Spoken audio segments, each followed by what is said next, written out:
ada Yahudi sekarang kan banyak aliran kan sekarang yang kita lihat sekte-sekte yang sekarang ini itu banyak yang memahami bahwa Ruach Elohim itu ciptaan. Jadi bukan roh Allah itu sendiri, tetapi itu ciptaan. Tapi iya, tapi yang paling penting ada pengakuan dari Rasi sendiri sama Rabbi Frino kan bahwa Werua itu adalah roh Allah. Itu penting sekali, sama seperti Rambam dan sebagainya, mereka mengakui bahwa Werua itu adalah roh Allah itu sendiri. Coba buka di Cabat, itu sudah dijelaskan itu. Iya. Roh Elohim itu kan dia nggak ada tanda makef yang memisahkan kata ruah dengan Elohim itu kan, itu menjadi satu kesatuan kata, sehingga itu tidak bisa dibilang itu cuma angin aja, tetapi ini merupakan eksistensi Tuhan sendiri kan. Iya, karena Valen sendiri semalam diskusi sama saya di Gym Media, dia sudah mengakui bahwa dia menyembah Tuhan itu dalam kesatuan yang dijelaskan dalam Ulangan 6 ayat 4. Itu jelas sekali karena itu sudah diverifikasi sendiri oleh Rambam bahwa Tuhan itu bukan satu, tapi menyembah kesatuan Tuhan. Dalam apa? Dalam Yod-Heh-Waw-He, Dafar dan Ruach HaKodes itu. Jadi selama 2 tahun ini Valen itu berbohong, namun dia sudah mengakuinya kok. Dia bilang betul itu ada kesatuan Tuhan dalam Yod-Heh-Waw-He, Ruach itu dan Roh Kudus itu. Coba Pak nonton lah. Kemarin ada pengakuannya seperti itu. Gimana tadi menyembah Tuhan yang 3 esensi yang berbeda gitu ya? Yesus bilang gini, Bro Fandi, pada saatnya kamu akan menyembah Tuhan, menyembah Allah dalam roh dan kebenaran. Nah, ini juga yang mungkin dipahami Valen bahwa inilah kesatuan gitu. Nah, jadi dari sudut pandang mana orang melihat ini? Nah, kalau kita mengacu pada perkataan Yesus sendiri, ya, menyembah Allah itu bukan cuma hanya dalam roh, karena banyak roh-roh yang ada bergentayangan di dunia ini. Nah, tetapi kalau sudah dikunci dengan kata roh dan kebenaran, artinya tidak ada kebenaran di luar Tuhan gitu. Di luar Tuhan itu tidak ada kebenaran, berarti hanya di dalam Tuhan aja. Betul. Fandi, saya ingin kau baca ini ya, baca ya. Jangan tidak baca. Baca baik-baik. Ya. Bacain aja. Dia nggak bisa baca. Saya nggak bisa baca. Mengakui kesatuannya seperti dikatakan di dalam Ulangan 6 ayat 4, Tuhan Allah kita, Tuhan itu Esa. Kesatuannya. Unity. Nih saya Inggriskan ya. Unity. Iya, kesatuannya dalam kekuasaannya, kan gitu. Nah, sekarang saya tanya, Yesus kekuasaannya terbagi menjadi berapa, ada berapa pribadi situ, Rambam menjelaskan. Ada berapa pribadi di situ, kesatuan. Kesatuan itu ada berapa pribadi di dalamnya. Jadi ini tentang Ulangan 6 ayat 4 loh, tentang Sema loh. Dijelasin. Iya. Esa itu bukan satu, Esa itu kesatuan. Rambam menjelaskan sendiri. Ini baca.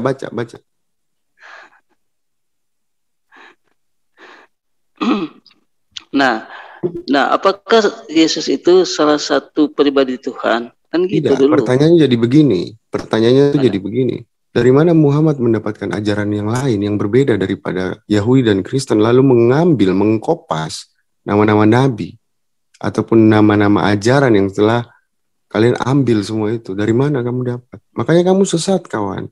Oh, jadi kamu nggak ngerti Nabi tentang itu jelas. Syariatnya apa yang jelas? Yang mana yang jelas? Pertanyaannya yang mana yang jelas? Hai Bani Israel. Hukum yang utama itu, hai Bani Israel, Tuhan kita itu Tuhan Esa. Esa itu di situ berapa? Esa itu di situ bermaksud apa? Iya, Esa itu yang dikatakan apa itu dengan apa kekuasaannya itu, ya itu dia mampu berkehendak. Nah, sekarang saya tanya ke ini penjelasannya Abraham tidak Yesus itu salah satu pribadi Tuhan Rambam yang itu, masuk di dalam keesaannya itu. Pandi ini misnetora loh.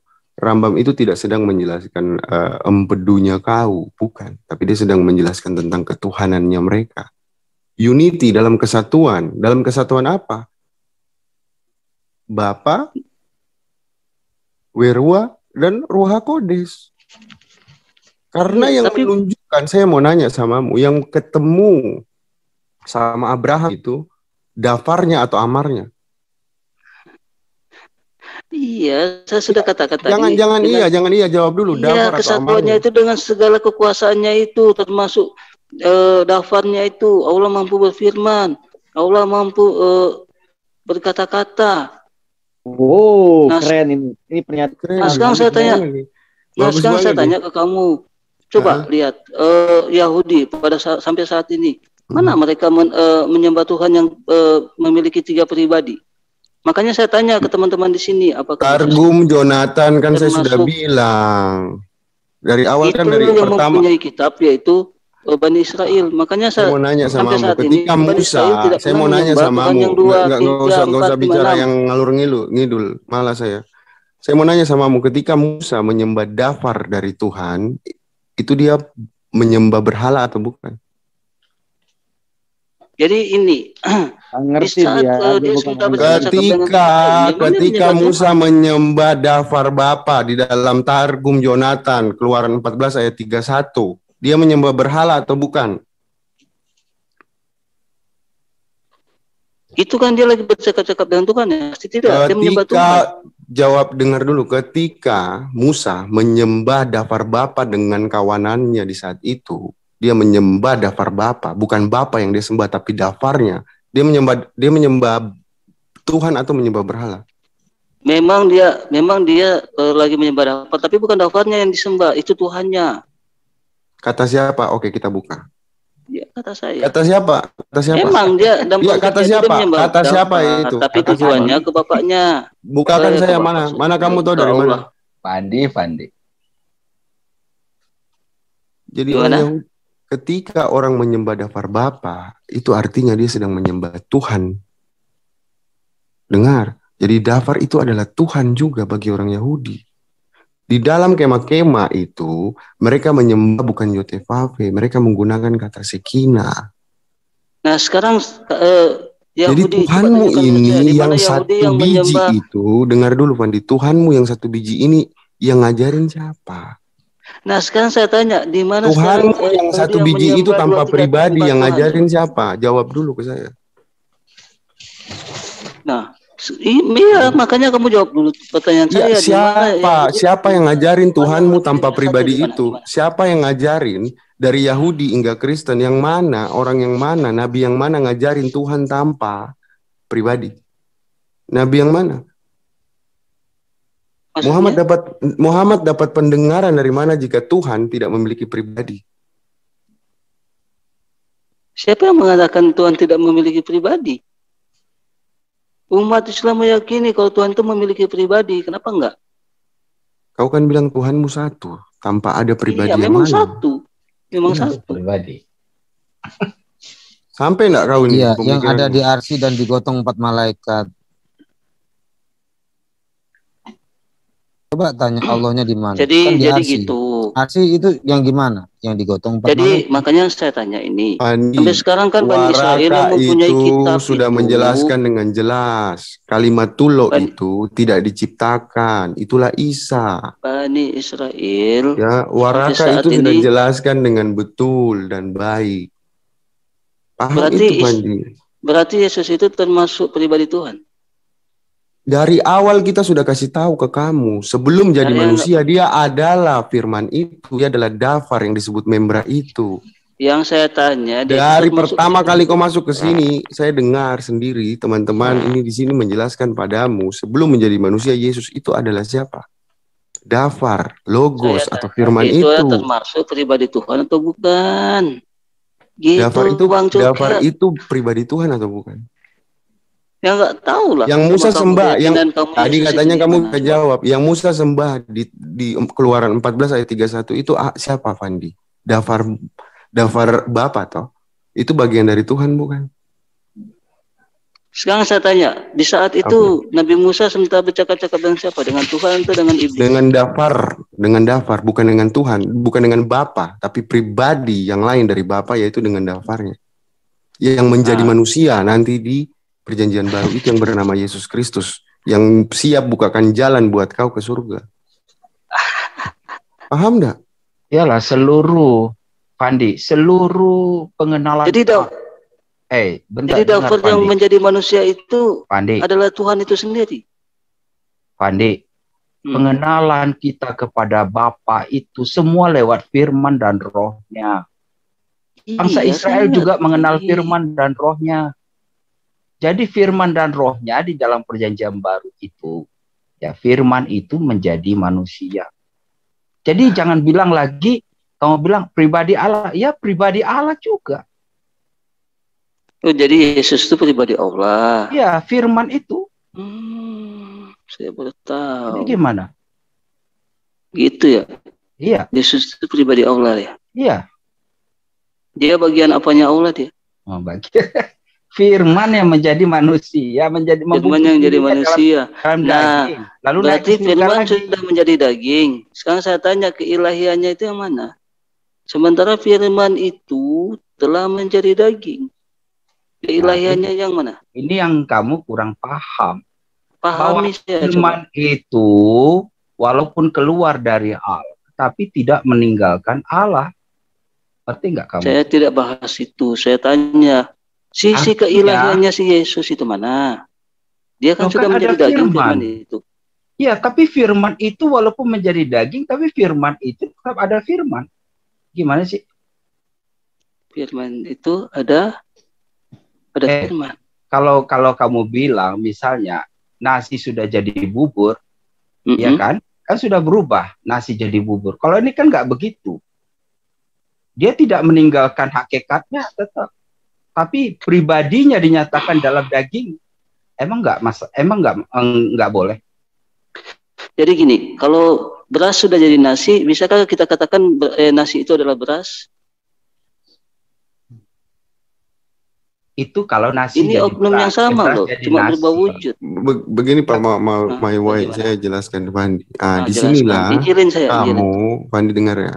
Di sinilah yang saya katakan berkali-kali, Muhammad tidak mengajarkanmu tentang ini, makanya kamu buta huruf sampai sekarang. Iya, makanya saya mau belajar nih sama kalian, injilin saya. Dengar ya, bedakan itu Amar dan Dafar.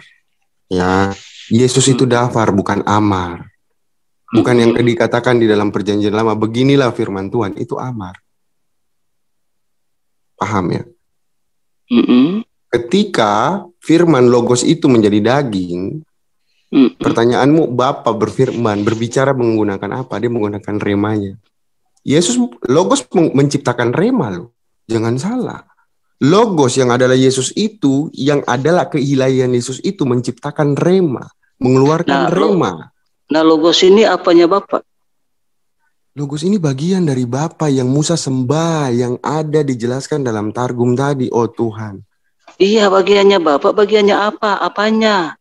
Kata-katanya kah? Pikirannya kah? Hatinya? Otoritas, perlakuan yang ditunjukkan di dalam perjanjian lama itu semua Yesus Kristus sebelum menjadi manusia ya. Itulah dia, maka Yesus mengatakan Yohanes 17 ayat 5. Dia sudah ada dengan Bapa sebelum dunia ini ada. Ya, dalam Rasi sendiri menjelaskan ya tentang Dafar ini. Dafar itu apa sih menurut para rabi ini? Dengan jelas ya Rasi mengatakan dia adalah otoritas, kelakuan, perlakuan, tindakan dari Bapa. Orang Kristen yang benar tidak pernah bilang Bapa itu terlihat. Yang terlihat itu Dafarnya yang turun face to face dengan Musa sebelum menjadi Yesus. Itulah keilahian dari Yesus yang menciptakan langit dan bumi. Jadi yang kelihatan oleh Musa itu ialah mediator yang digunakan Allah. Mediator. Yaitu dalam bentuk api. Iya. Jadi di sinilah Pandi selalu gagal paham. Itulah mediator Tuhan. Dengar dulu. Apa yang saya mau dengarkan lagi? Di dalam kitab PL itu ada banyak sekali di situ dikatakan Tuhan itu menampakkan diri. Malaikat Tuhan dan semuanya. Itulah yang disebut dengan apa itu? Firman yang hadir dalam rupa manusia. Malak Hapanim. Iya. Jadi, lagi membahas Tuhan katanya menampakkan diri. Di mana dikatakan tuh apa? Malaikat Tuhan itulah firman yang menampakkan diri dalam rupa manusia. Terus Yesus Jadi malaikat ini apa sebenarnya, Bang Herman? Aku heran lihat kamu. Telingamu saya korek dulu telingamu. Baru hitungan detik saya omong, itulah penampakan firman yang disebut teofani. Kan udah aku jelaskan ulang-ulang. Jadi malaikat ini adalah penampakan firman. Iya. Malaikat apa? Jangan bayangkan malaikat yang seperti pesuruh. Iya. Itu. Malaikat itu, maksud malaikat Tuhan itu ya berarti Tuhan sendiri, tapi itu adalah firman Tuhan itu gitu maksudnya, membedakan dengan Bapa itu. Iya, firman itu hadir dalam rupa manusia. Malaikat Jibril itu Enggak, bukan malaikat Jibril. Ya ampun, Jibril lagi, ya ampun. Itu kan malaikat. Lo beda, bukan itu. Malaikat yang jadi setan itu makanya firman di situ, Tuhan. Makanya di situ nanti ditulis dengan bukan malaikat Jibril, bukan malaikat itu. Itulah yang disebut dengan apa tadi? Joker pakai istilah dapar ya. Iya, itu dapar. Iya, kalau orang Yahudi menyebutnya malak hapanim, malaikat kehadiran. Iya. Tapi karena Pandi kamu ilmu Islammu pun sangat dangkal tentang kekristenan, kamu hanya seorang hujaters. Jadi enggak, saya enggak hujaters, saya lagi nanya. Ini sikapmu ini kamu enggak sadar. Udah dijelaskan sama kamu. Ketika datang ke Maryam itu, apakah dia firman Tuhan? Bukan. Kan ini malaikat Tuhan, dia juga malaikat Tuhan.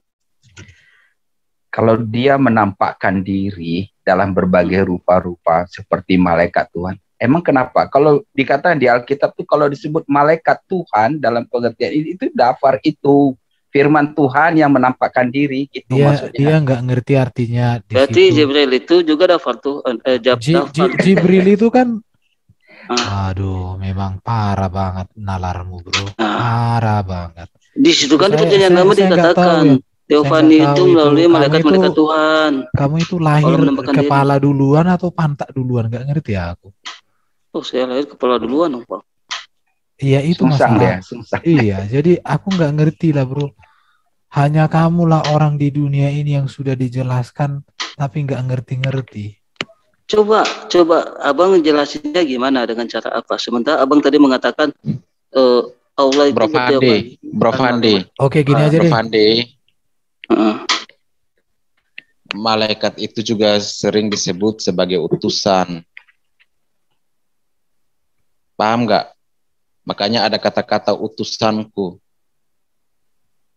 Ketika Musa meminta Tuhan menyertai mereka keluar dari bangsa Mesir itu yang menyertai mereka itu malaikat Yod-Heh-Vav-He itu, YHWH itu. Malaikat Tuhan itu yang dipercayai sebagai malaikat kehadirannya. Jadi kemuliaan Tuhan itu dilihat dari penampakan itu. Yang tadi bro Jokers jelaskan, Sekina itu berbicara kehadiran Tuhan. Nah makanya orang Israel mereka itu menangis ketika bait suci itu dirobohkan.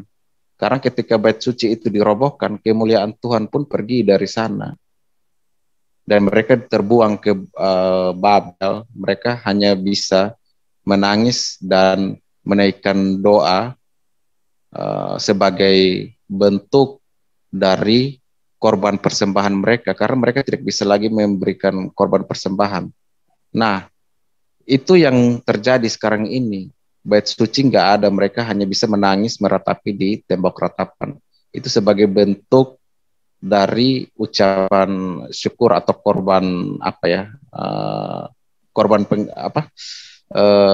ucapan syukur itu atau doa itu sebagai ganti dari korban persembahan yang mereka tidak bisa lakukan.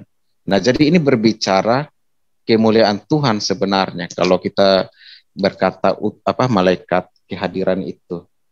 Kemuliaan Tuhan itu yang dilihat. Makanya kalau kita baca Yohanes 1 ayat 14 juga di situ disebutkan dan kita memandang kemuliaannya, yaitu kemuliaan yang diberikan. Nah, di situ ada kata diberikan. Kemuliaan yang diberikan kepadanya. Kemuliaan siapa yang diberikan? Kemuliaan Bapa itu yang diberikan kepada anak, sehingga siapa yang melihat anak, dia melihat Bapa. Nah, orang melihat kemuliaan Tuhan, Adonai itu, dari anak ini. Tidak ada orang yang bisa melihat Allah secara langsung, tetapi lewat anak ini orang merasakan kehadiran Tuhan itu di muka bumi. Makanya di Filipi 2 juga dikatakan, segala lidah mengaku Yesus Kristus adalah Tuhan bagi kemuliaan Allah Bapa. Nah, ini yang harus Bro Fandi pahami, karena Tuhan itu tidak bisa dilihat, karena Tuhan itu roh. Bahkan dikatakan dalam bahasa alegori, bumi ini adalah tumpuan kakinya. Bagaimana Tuhan bisa secara langsung datang ke dunia ini, dunia bisa musnah, hancur. Makanya kemuliaan Tuhan itulah yang bisa dipandang. Contoh sama seperti matahari ya.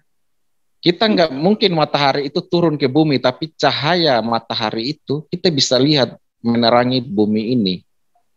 Kita nggak perlu membawa matahari datang ke bumi ini. Pasti bumi hancur. Ini contoh sederhana aja, bro.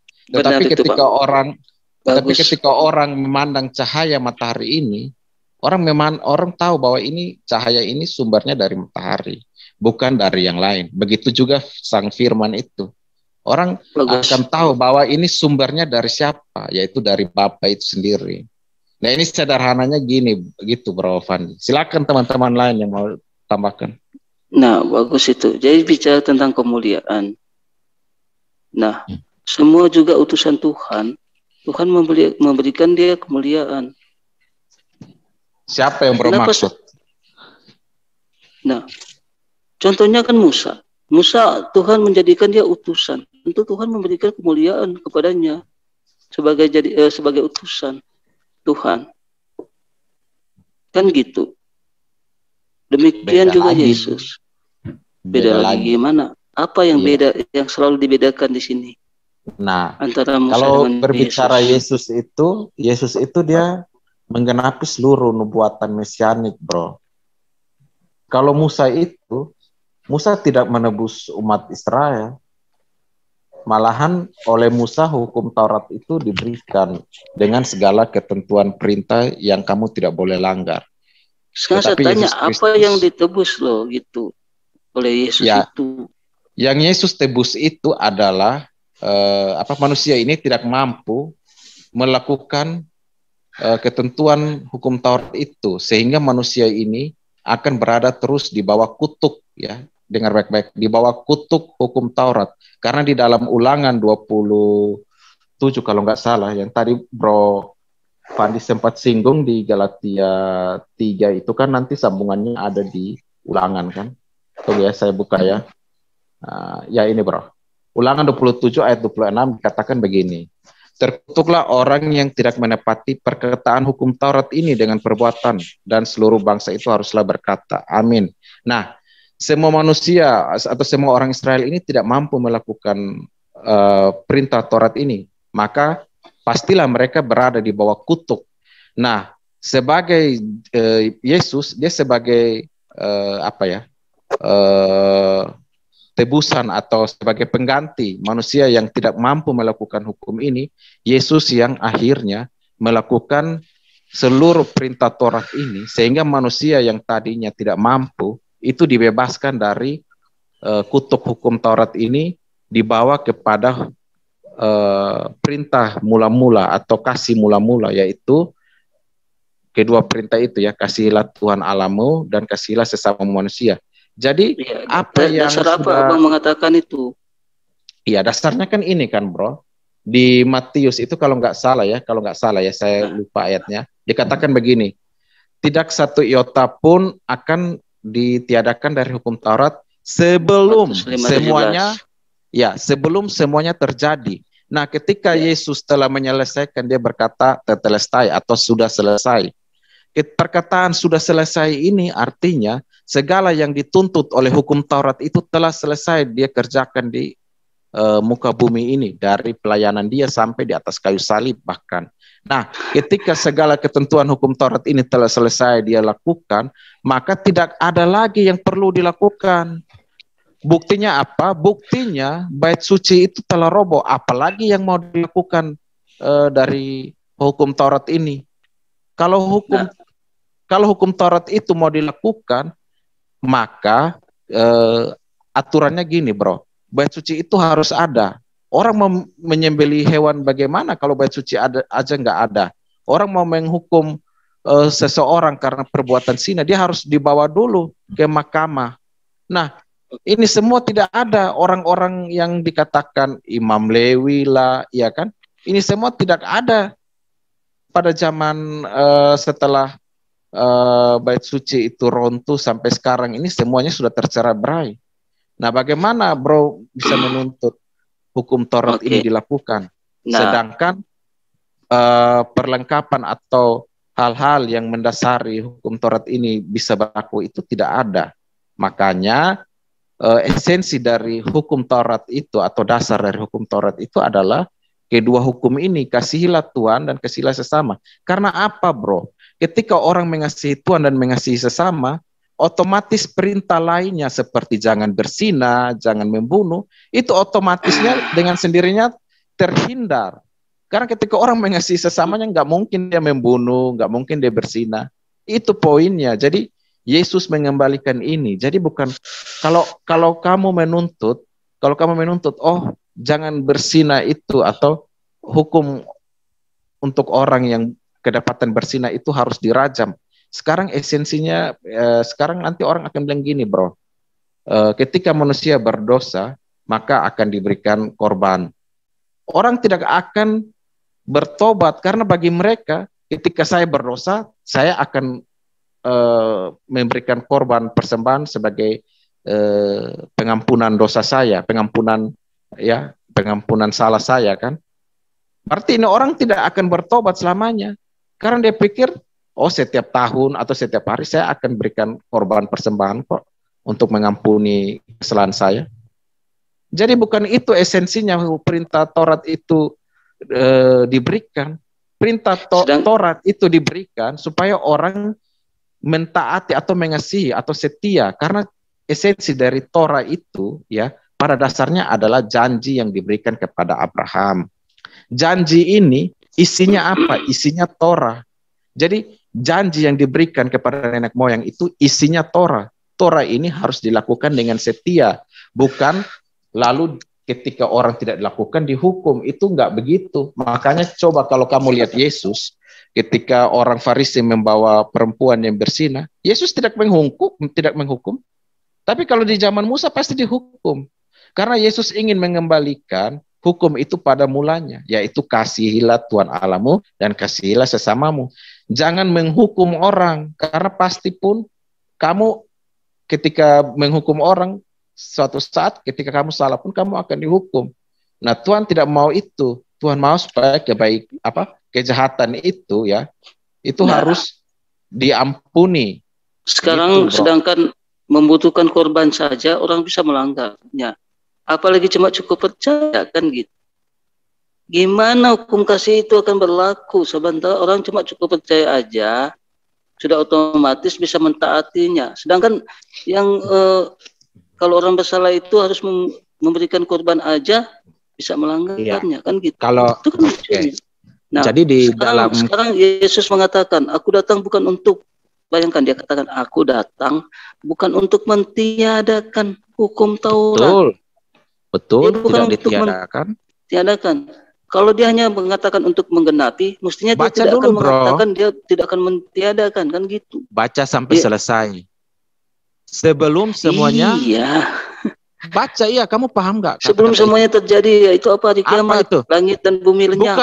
Bukan hari kiamat. Sebelum semuanya terjadi.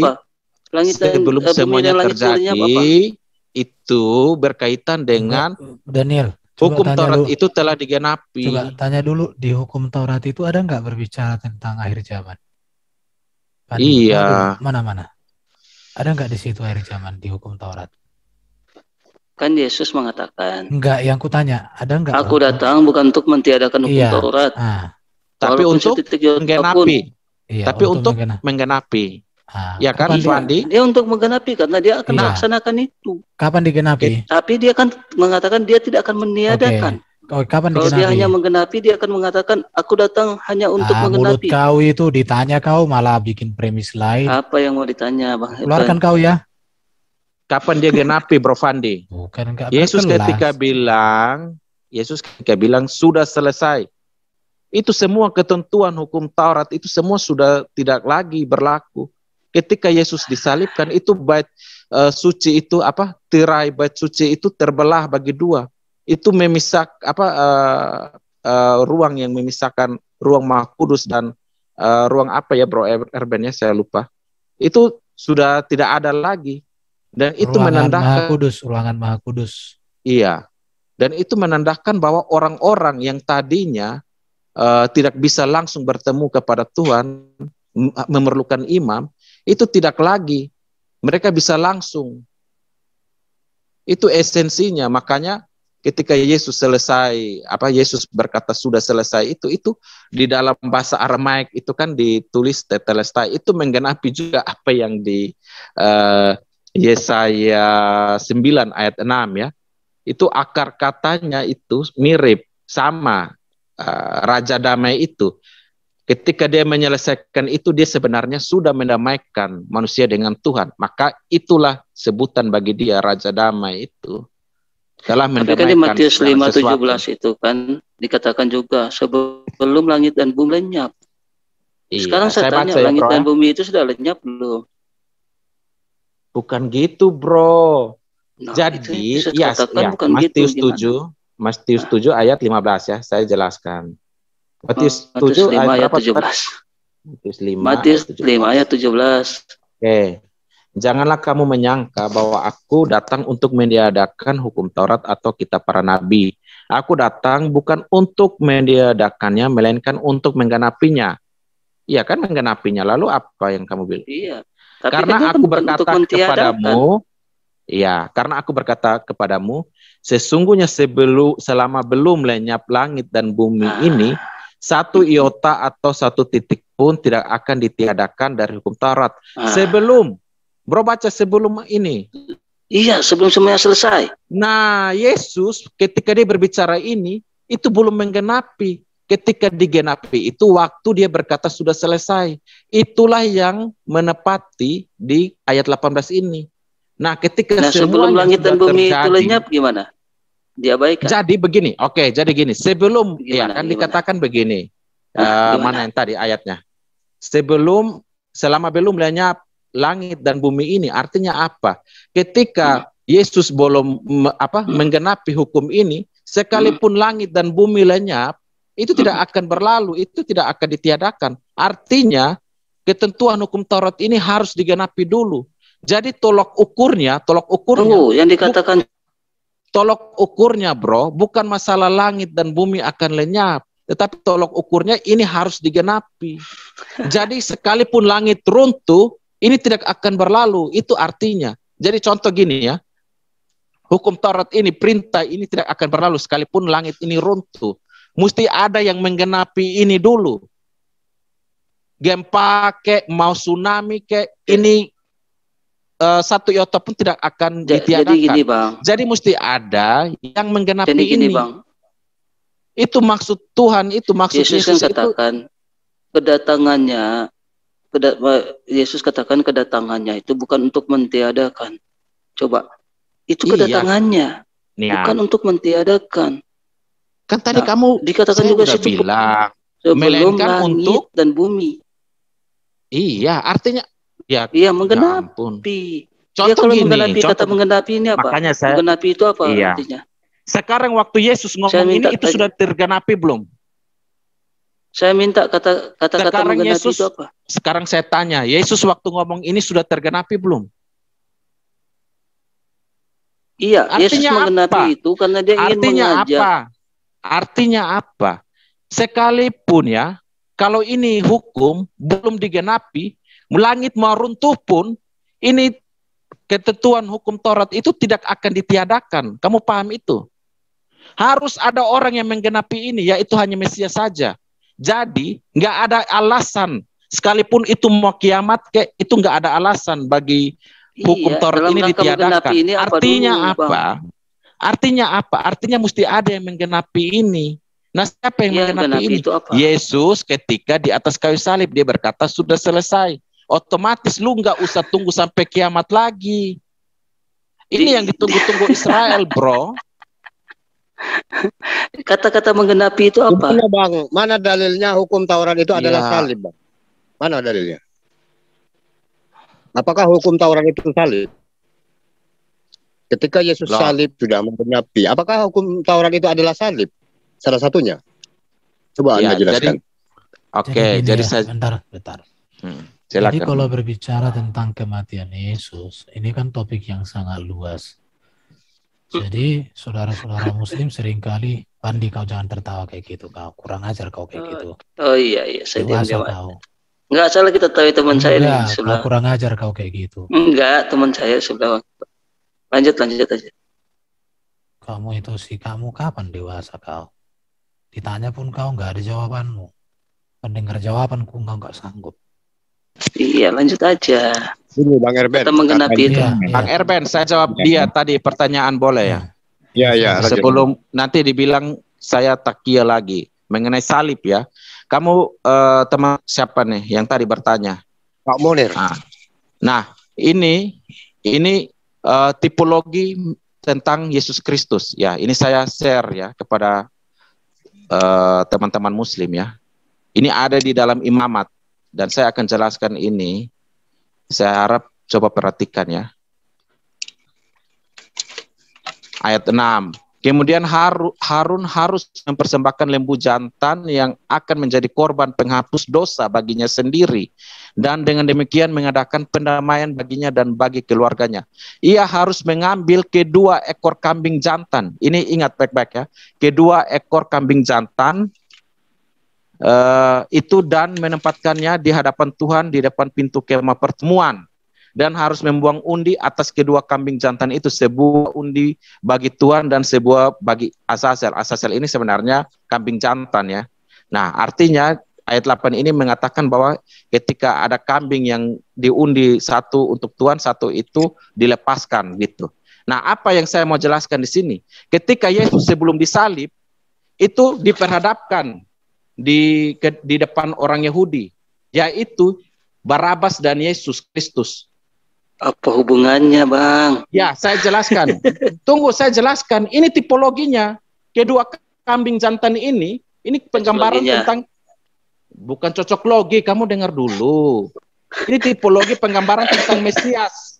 Sebagai Mesias dan Barabas itu sebagai dua kambing jantan ini yang akan diundi untuk siapa yang menjadi korban penebus dosa atau penebus salah.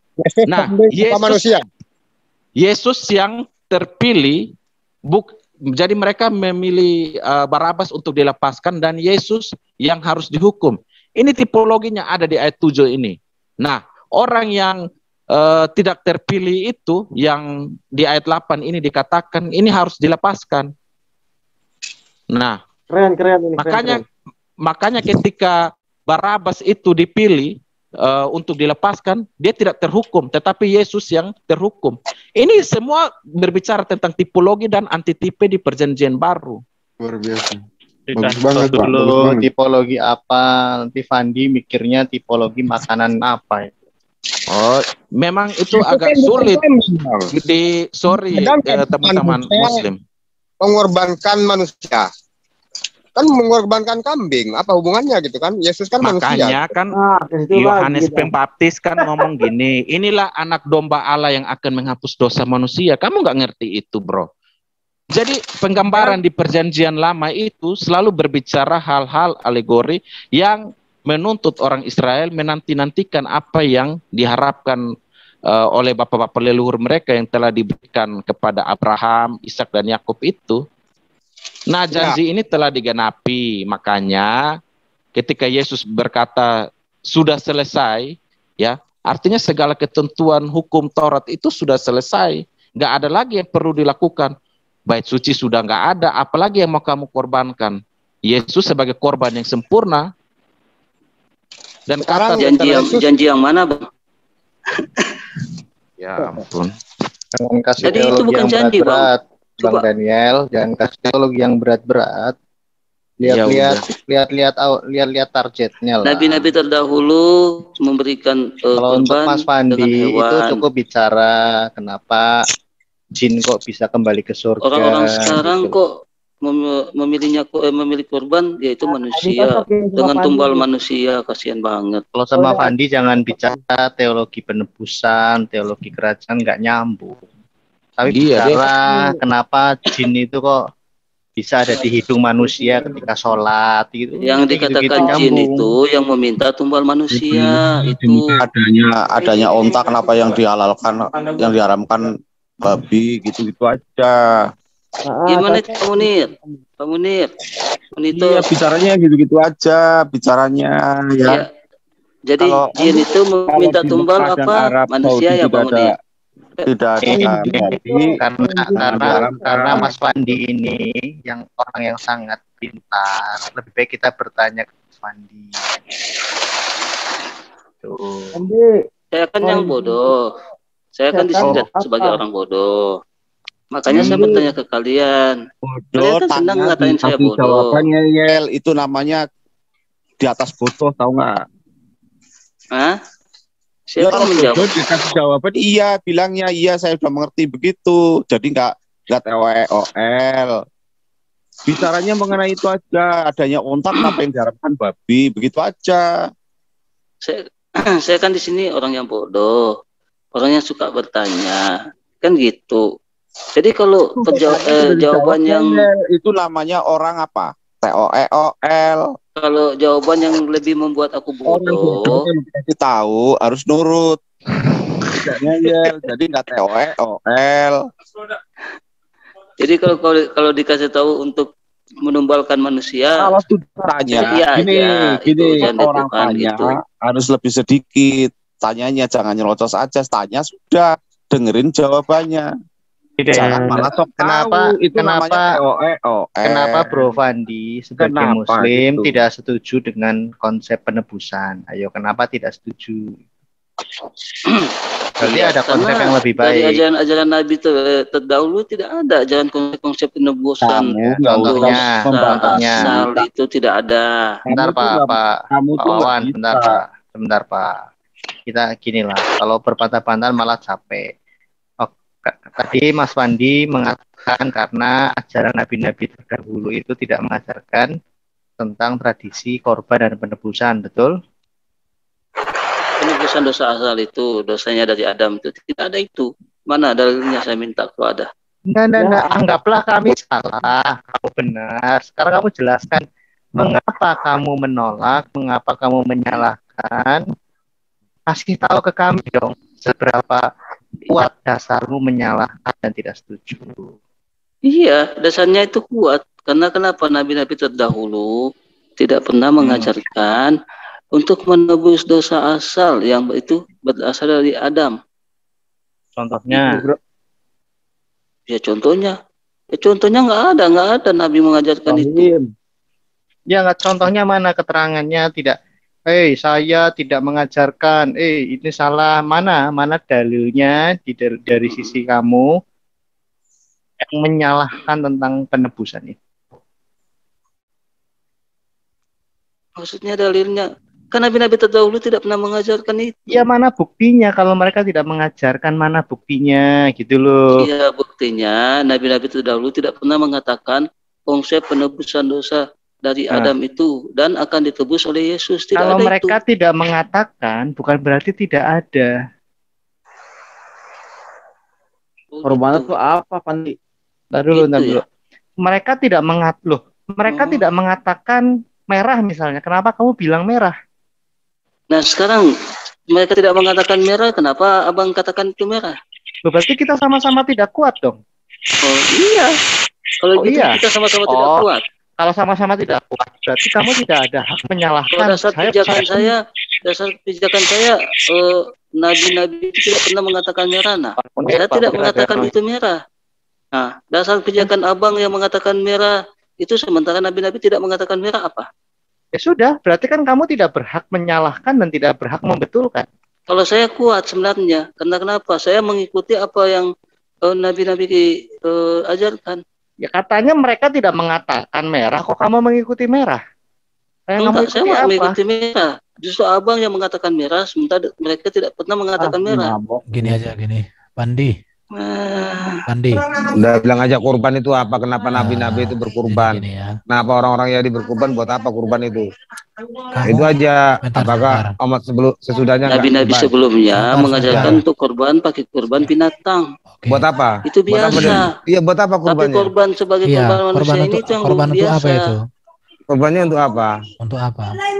Nah, jadi manusia itu korban untuk apa? Korban untuk apa? Woi. Dosa sendiri. Dosa sendiri. Dosa berjamaah. Oke, Pandi. Saya untuk apa? Untuk apa tadi? Sebentar, saya dulu. Tunggu, untuk dosanya diapain? Untuk apa kurban itu? Untuk dosa. Dosa apa? Buat apa dosanya? Diapain? Buat apa dosanya? Buat apa diapain? Nah iya, kau bilang kurban untuk dosa. Kurban untuk dosa apa maksudnya? Jelaskan mereka melakukan kurban itu buat apa? Pribadi. Lah ya buat apa? Pribadi apa? Pribadi dosa. Jadi, buat apa? Kurban itu untuk menambah, di samping untuk menambah pahala. Coba. Mana ada di mana tertulis? Ya, mainkan lah teman-teman. Jadi sekarang saya tanya, sebentar. Abang sang berkorban. Sebentar. Beli sapi. Diam dulu kau. Woi. Enggak, beliau kan ngaku yang bikin korban tuh nabi-nabi, bukan kami. Sebentar, saya kasih penjelasan sedikit samamu. Kalau kamu nggak ngerti lagi, menurut saya inilah hari terakhir kamu di Zoom ini. Kalau nggak ngerti lagi, ya. Memang pertama, sebentar, nggak pantas di Zoom ini. Kamu terlalu bodoh. Sebentar, saya jelaskan ya. Nggak apa-apa. Yang pertama, waktu Adam dan Hawa jatuh dalam dosa, Allah datang menjumpai Adam dan Hawa. Dikatakan bahwa pakaian mereka diberikan dari kulit binatang. Dari sini orang Kristen berpikir dan mendapatkan pemahaman. Berarti ada darah yang dicurahkan, ada binatang yang dikorbankan. Tidak disebutkan binatang apa, kulit binatang apa.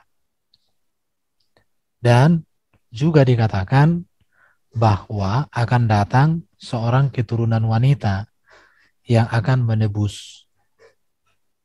Jadi korban itu Kain dan Habil ya. Habil itu dia mempersembahkan korban di sana. Korban yang bagaimana? Korban yang mengharapkan datangnya seorang penebus Mesias yang dimateraikan dengan tanda darah itu. Nah, itu Kain dan Habil. Kemudian di zaman Nuh pun, ketika sudah selesai peristiwa air bah itu, Nuh mempersembahkan korban kepada Allah. Korban apa? Tidak dijelaskan secara detail. Tetapi dilanjutkan lagi di zaman Abraham. Ketika Abraham mengikat perjanjian kembali dengan Allah, diuji melalui mempersembahkan anaknya Ishak. Tetapi ketika dia mau menyembelih Ishak, apa yang Allah lakukan? Dituduh bahwa Abraham tidak menyembelih Ishak, tetapi di belakangnya itu disediakan oleh Allah itu seekor anak domba. Seekor domba, bukan kambing ya. Dari mana domba ini? Disediakan oleh Allah. Dan itulah yang dipersembahkan. Kemudian ketika bangsa Israel keluar dari Mesir, mereka disuruh untuk menyembelih binatang. Darah setiap binatang itu, darah binatang yang disembelih itu ditaruh pada ambang pintu rumah Israel. Dan setiap rumah yang ada tanda darah itu mengalami keselamatan. Itu darah binatang. Kemudian setelah bangsa Israel keluar dari Mesir di padang gurun, mereka diperintahkan untuk mempersembahkan korban. ada 5 jenis korban itu. Korban pendamaian, korban pengampunan dosa, korban keselamatan, dan lain sebagainya. Seluruh korban-korban ini adalah menunjukkan sebuah pengharapan penantian akan kedatangan Sang Mesias sebagai penebus. Terus ketika Yohanes Pembaptis di dalam suratnya dikatakan, ketika dia berjumpa dengan Yesus, Yohanes Pembaptis mengatakan, lihat anak domba Allah yang akan menghapuskan dosa dunia. Mengapa Yohanes Pembaptis sebagai penutup para nabi dan membuka jalan bagi datangnya Kristus mengatakan Yesus anak domba Allah? Karena Yesuslah kegenapan dari seluruh hukum kurban yang saya ceritakan mulai zaman Adam sampai datangnya Yesus Kristus. Makanya nanti kalau untuk memahami makna Yesus mati, Yesus sebagai kurban, maka kamu harus membaca kitab Ibrani. Di dalam Ibrani dikatakan Yesus itu sebagai imam besar yang mempersembahkan kurban. Bahkan Yesus itu, Yesus itu lebih besar daripada imam besar Harun. Karena imam besar Harun, perjanjian keimamatannya itu adalah perjanjian dengan Lewi. Tetapi Yesus itu perjanjian Melkisedek.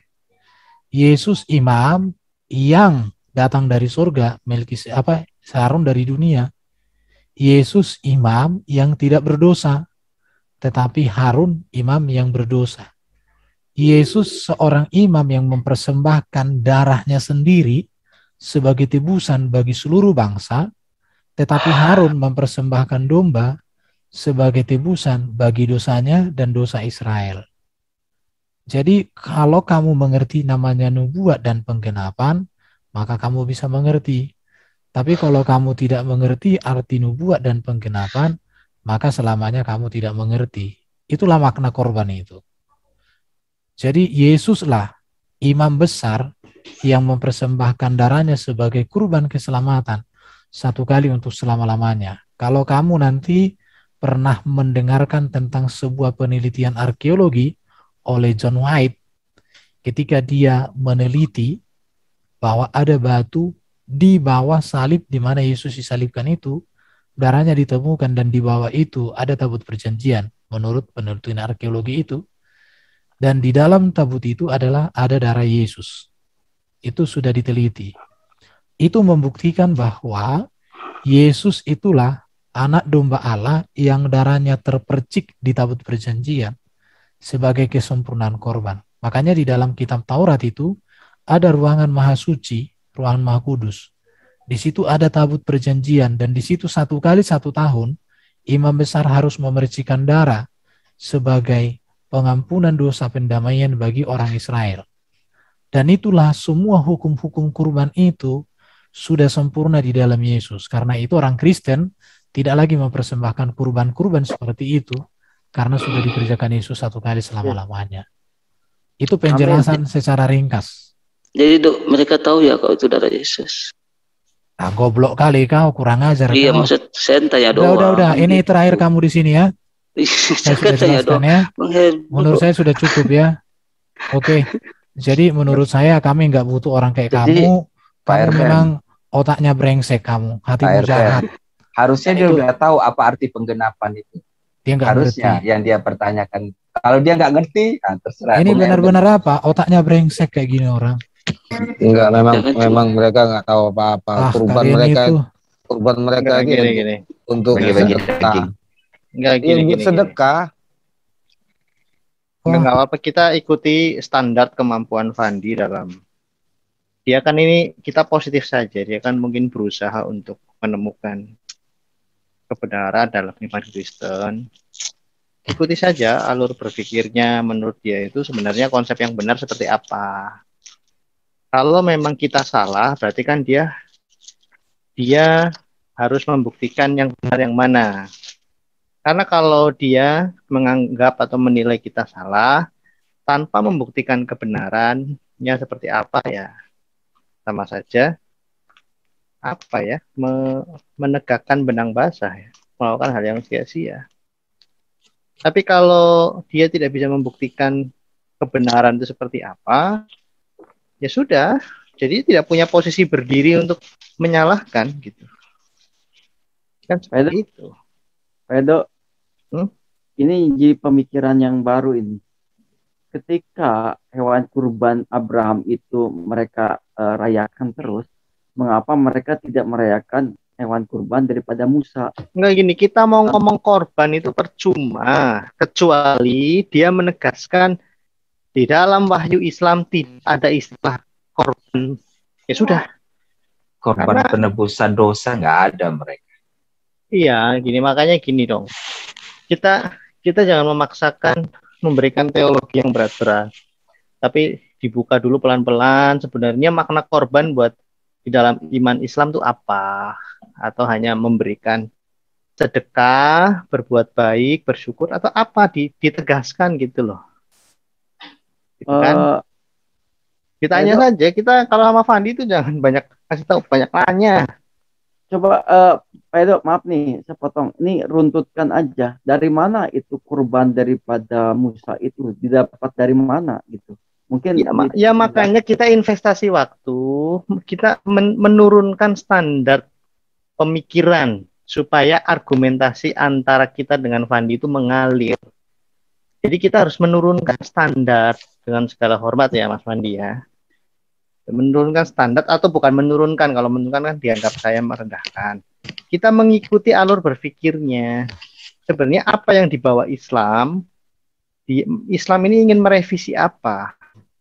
Kalau ingin memperbaiki, menyalahkan atau menyempurnakan kekristenan, ya coba di mana dalil-dalil Qur'anmu yang menjelaskan tentang korban itu seperti apa, gitu loh. Kalau enggak nanti Fly Urban kasihan kan, emosi saya juga lama-lama emosi. Ikutin saja. Tapi memang Fadi ini yang disebut dulu Pak Munir ya. Pak Munir itu maaf ya, itu lebih daripada Fandi loh. Tapi lama-lama Pak Munir bisa kok mengikut. Kita bisa melihat ada konteks dalam pemikirannya gitu kan. Beda, Bro. Jauh banget sama Munir. Enggak lah. Kita jangan mendiskreditkan orang kan punya ini sendiri. Pak Edo, jujur aja nih. Ini jujur ya, pernyataan dari saya melihat itu. Kalau kita lihat ya tentang perayaan Idul Kurban kan, itu untuk apa ya? Sampai dibantai begitu ya, hewan-hewan begitu, darahnya dicucurkan, waduh, di mana-mana itu. Saya lihat ini luar biasa ini. Ya makanya ditanyakan. Mengerti kan? Kita bertanya kan singkat ya, tidak sampai 1 menit. Biar mereka menjelaskan, oh ini korban ini makna teologisnya begini, historisnya seperti ini, kronologisnya seperti ini. Itu loh yang kita ingin dengar dari seorang Fandi, seorang Munir, gitu-gitu loh. Karena nggak bisa kita menjawab, susah, mereka tuh ngikutin nggak bisa, karena terlalu kompleks kan.